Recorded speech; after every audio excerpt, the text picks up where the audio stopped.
So if you want a career in automation, or if you want to advance your career in automation, UiPath have made some really cool resources that I want to show you. Let's get to it.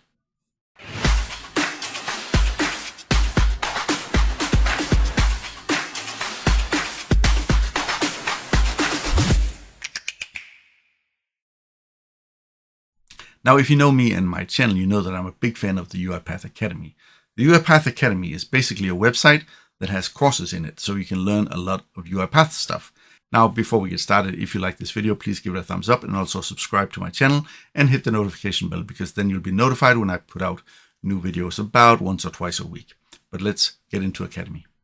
So the Academy page contains a lot of stuff, and I'm not going to get into all of it, but I want to talk about this page here called Career Paths. And before you start exploring too much in the Academy, make sure you create an account and sign in, because then it will remember everything you watch and learn and stuff like that. It'll help you keep track of your learning and your progression. But let's go into the Career Paths page here. This page basically has a description of different roles that you can take on as an automation professional. You can be an automation developer, you can be a business analyst, you can be an AI professional or specialized AI professional. You can be an automation infrastructure engineer, which is sort of more of the technical backend stuff you take care of, and automation solution architect, a test automation engineer, and finally a process mining developer. Some of these roles are sort of more tailored towards the UiPath products, but in general, you can use sort of these terms whether you work in UiPath or another product.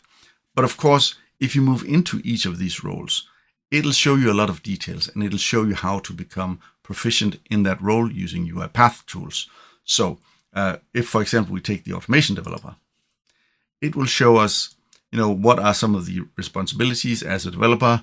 It'll show you what you need to know about, and it'll even show you some prerequisites. So some stuff that needs to sort of be in place before you start exploring this role further. Also, it'll explore sort of a take on the different seniority levels. You can, for example, be an associate automation developer, which is sort of the beginning level. Then you can move on to advanced developer, expert developer. And if that's not enough for you, you can become like an automation developer lead or an automation solution architect. And towards the bottom of the page, it will list some of the learning plans. If you go to one of the learning plans, for example, the Automation Explorer plan, which is 6 courses, if you go to that plan, it will show you the different courses that are included in the plan. And then you can take those courses one by one and finally get the diplomas and all of that. And you will be on your way to becoming an automation developer. If we just go back to the page again, there is a button called Take the Career Guidance Survey. That button is also at the top of each of the role pages. And if you click the button, you're going to go to the survey. And the survey is basically going to ask you some questions that you'll just answer in clear text.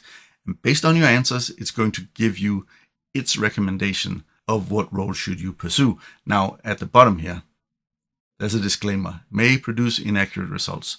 So don't take this too literally, but still it is a good guidance. So take the survey, answer the questions, and then see what it says. And let's try with me, for example. So the first question, please describe your current technical skills. Well, I have 5+ years of experience with UiPath and 15+ years in .NET development and database work. Next question. How comfortable are you with analyzing and interpreting business processes and requirements? Well, I am very comfortable. I like to talk to end users and other stakeholders to see how I can help them. That's the best I could come up with. Sorry. Next question. What aspects of software automation are you most interested in or have expertise in? I am interested in the entire life cycle of automation. Yeah, that's it. And we'll just click show results. I could have put in a lot more information here, but I'll just make it quick for the sake of this video. So we're waiting for the results, and it says, based on your current technical skills in UiPath and .NET development, along with your comfort level in analyzing business processes and requirements, the ideal career path for you would be Automation Solution Architect. Well, that fits pretty much with what I do, so it seems to work. Now, it's very diplomatic because I tried this test or this survey and basically put in that I hate automation, I don't like software development, I don't like talking to people, and it's still recommended that maybe I should take something like an automation starter course just to kind of see if this was something for me. So it's pretty insistent that you do start a career in automation. But I think this is really helpful because a lot of people have been sort of one-man bands in the past because that's what you would do 5 years ago. But the roles in automation have become much more specialized because the product landscape has become much more varied. There's just so much more work to be done in automation. So it makes sense that you would specialize more and more as time passes. So again, if you like this video, make sure you give it a thumbs up. Make sure you subscribe to my channel and hit the notification bell. I really hope you like this video. There's more stuff coming later this week. I hope to see you then.